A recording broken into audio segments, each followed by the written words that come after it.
Hello, my fellow YouTubers. Elvis Chanel here, / MyTacticsRClutch with another beginner's guide to Paragon. This is just part 2 to the first video.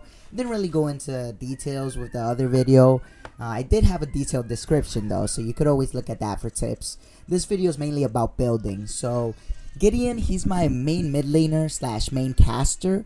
That universal card, the Archmagus, that's for energy damage. Since he's a caster, he uses energy damage. There are rangers that use that as well. So, yeah. Normally those are the carrying characters, the damaging characters, rangers or casters. So you want to build damage for them. That Aggron Scepter actually gives me 50% crit chance bonus. So I would want to combine that with a crit chance item. This next item is a Magus Ward. So that is just so that I can have vision on the map, and it also gives me mana, so it comes in handy for that as well. This Rift Magus Scepter is actually what I build first. It gives me crit chance, and later on with the Aggron Scepter, it does an extreme amount of damage. I actually build that first and then the Aggron Scepter second, as long as I'm doing good in game. And this next item is the Whirling Wand. It's mainly for attack speed that I have it. I would either build that third or the Magus Ward, depending on what I need, whether I need vision or mana. That would be for the Magus Ward. And if I need attack speed for damaging, I would go ahead and get that Whirling Wand. And that Shadow Scroll was just for physical, energy penetration. So that's just if people have armor. If people don't have armor, I would just get damage on that item. That's why I have so many upgrades. And this last item is for lifesteals, mainly so that I don't have to recall early so that I could stay on level. That's pretty much it for Gideon. And in regards to building order, I do build the Drink of Spirits normally before the Shadow Scroll. Alright, so this next character is known as Murdoch, and he is also an energy damage character. So as you can see, I got the Archmagus again. So for him, you mainly want to build damage. He is also one of the main damaging characters, and you want to keep him in the lane closest to the red buff. As you just saw, I do have the Aggron Scepter with this guy as well, because it's such a great combo with the Rift Magus Scepter and the Aggron Scepter. It's beast. It does extreme amounts of damage, and you pretty much want to do the same thing as you do with Gideon here. Build in the same order. Each item that I have has something in common with the Gideon build that I have. It just works out well for me, honestly. Alright, this next character is actually my jungler. His name's Chimera. He's a beast jungler. He has a crazy amount of lifesteal if you level up his E first, so get that to a really high level first. Alright, so I start with the Warlord for the Universal card. For physical damage, he is a good damaging character. Flash Fire Piston is one of the first items that I build because it gives him attack speed. He does have a combination like the Aggron Scepter and the Rift Magus Scepter, except for it is the Blade of Agora and the Spear of the Rift Hunter or Master or something like that. I'll let you know right now. Yep, Rift Hunter. It's the one in the bottom. So that brand of the Ironheart is for lifesteal. He just gains so much health, so I don't really need to build defense much.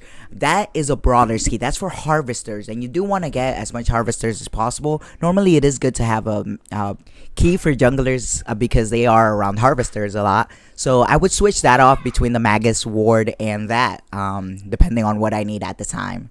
I do build attack speed first for him because it does come in handy for the lifesteal. But damage comes next. This next character is Steel. I do have a skin for him, pretty awesome. I got it for free by liking his Facebook page. Anyways, so I start with the Centurion because he is a tanky champion. I mainly build armor for him. So he would probably go normally the lane that is next to the blue buff, because that's like a top laner. I guess you could call it right or left lane in this game. Regardless, he would build very tanky. So I would start with an defensive item. Depending on who's laning against me, I would just build an item that has defense against the hero that you are laning against, basically, to start it off. And then from there, you just pretty much build what you need. I did get a Brawler's Key because there is a harvester near the right lane or left lane, actually. So regardless, since he's a tanky, more or less support character, I built that for harvesters. I do have a Lord's Ward so that I could have more health and more mana, you know, stay in lane and help out other champions the most that I possibly could. So yeah, like I said, he's a tanky character, so you mainly want to like support other characters and get other characters kills with him.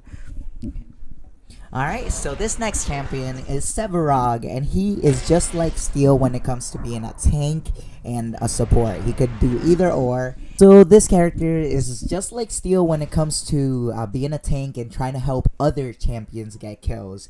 As you can see, I did get the Centurion with him as well because he is tanky. And I do have an Assassin's Ward, which is different from Steel.